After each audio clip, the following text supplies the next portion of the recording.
Hey, today we're going to be learning how to play Butterfly Doors by Lil Pump on the piano. Here it goes.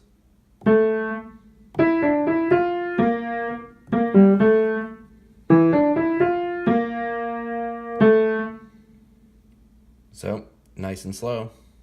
Starts on an A.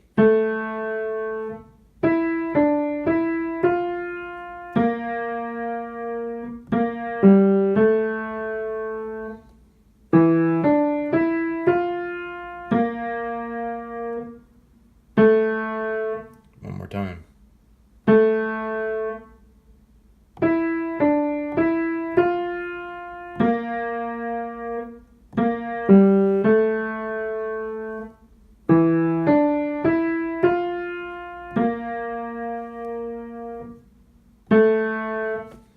That's it. Hey, so if you like this video, give it a like, share, subscribe, and then comment below.